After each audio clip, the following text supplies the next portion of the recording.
পাবদা মাছ এটা সবার কিন্তু খুবই প্রিয়। এই মাছটা যেমন সুস্বাদু, খেতেও কিন্তু স্বাস্থ্যকর। তো এই মাছটা আমি একেবারে অনুষ্ঠান বাড়ির মতোই রান্না করে তোমাদেরকে দেখাবো। বাড়িতেই কিন্তু অনুষ্ঠান বাড়ির মতো স্বাদ তোমরা পেয়ে যাবে। তো এই রেসিপিতে পুরো শেষ পর্যন্ত থাকতে হবে। অবশ্যই নতুন হলে সাবস্ক্রাইব করে দিও, ফেসবুক থেকে দেখলে পেজটি ফলো করে রেখো। তো দেখো পাবদা মাছ কিন্তু আমি নিয়েছি, তোমরা দেখতেই পাচ্ছ।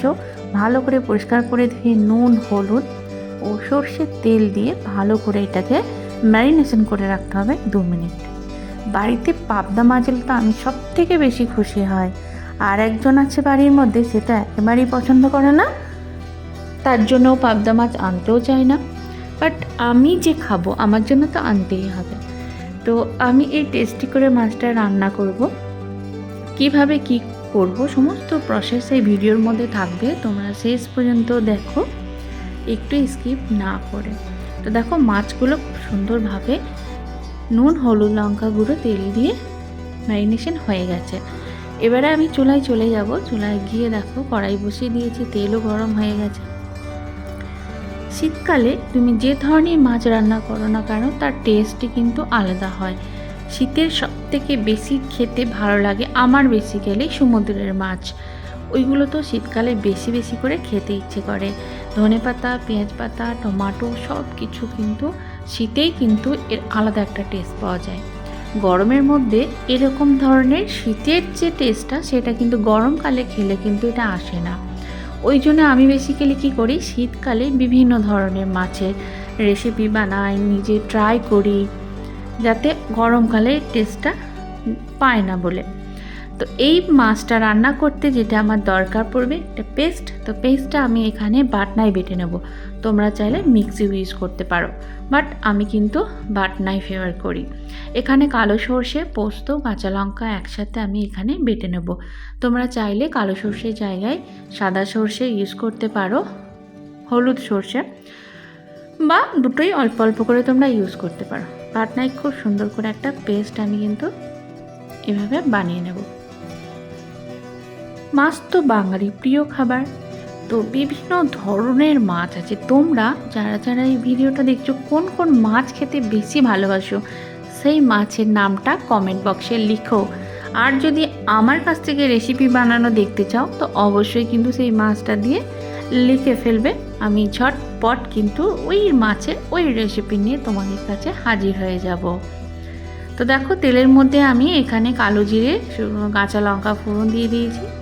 একটু গরম হতেই কুচনো পেঁয়াজ এর মধ্যে অ্যাড করে দিয়েছি। কোনটা কতটা পরিমাণ নিচ্ছি আবারও বলছি, আমি রেসিপিশনে দিয়ে দেবো, এই মুহূর্তে স্ক্রিনে দিচ্ছি না বা বলছি না। তো ভালো করে ভাজা ভাজা হয়ে গেলে টমেটো কুচিও এখানে অ্যাড করবে।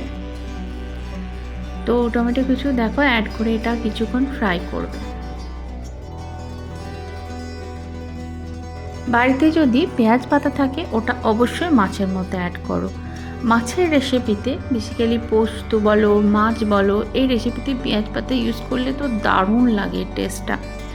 আদা রসুনের পেস্ট থাকলেও এখানে একটু তোমরা দিয়ে দেবে। ওকে, তারপরে ভালো করে এটাকে ফ্রাই করে নেবে। একদম ফ্রাই হয়ে গেলে এর মধ্যে তোমরা এক এক করে ইউজ করবে নুন, হলুদ, আর কিচ্ছু মশলা এখানে তোমরা অ্যাড করবে না। এটাকে ভালোভাবে তোমরা কষিয়ে নেবে কয়েক মিনিট ধরে মিডিয়াম ফ্লেমে। এবারে তোমরা এর মধ্যে অ্যাড করবে লঙ্কা গুঁড়ো, ধনে গুঁড়ো আর জিরে গুঁড়ো। আমি কিন্তু কাশ্মীরি লঙ্কা গুঁড়ো ইউজ করছি না। তো ভালো করে সব মশলাগুলো তোমরা এভাবে কষিয়ে নেবে। সামান্য একটু জল দিয়ে দেবে, তাহলে খুব সুন্দরভাবে কষানো হবে। আমি কিন্তু এরকম প্রসেসে রান্না করি পাবদা মাছটা, আর খেতেও কিন্তু সুন্দর হয়। পরিবারে আরও যারা এই মাছের রেসিপিটা আমার হাত থেকে খেয়েছে তারা কিন্তু সবাই খুব ভালো বলেছে। বলে কি রে, তোর হাতে তো একেবারে জাদু আছে, সব মাছের রেসিপি তুই ভালো বানাস। এরা শুনলে না মন প্রাণ ভরে যায় একেবারে। আর আরও মন প্রাণ ভরে যায়, খুশি হয়ে যায় যখন তোমাদের কাছ থেকে একটা কমেন্ট পাই, একটা লাইক পাই, তখন আমার খুবই ভালো লাগে। তো দেখো যে বাটনায় আমি পেস্টটা বানিয়েছিলাম সেটা এর মধ্যে দিয়ে কষা কষা করে সামান্য একটু জল দিয়ে এটাকে কিছুক্ষণ আমি বয়েল করতে দেবো। কিছুক্ষণ বয়েল হয়ে গেলে দেখো যে ফ্রাই করে রেখেছিলাম পাবদা মাছগুলো, সেইগুলো এর মধ্যে দিয়ে দেবো।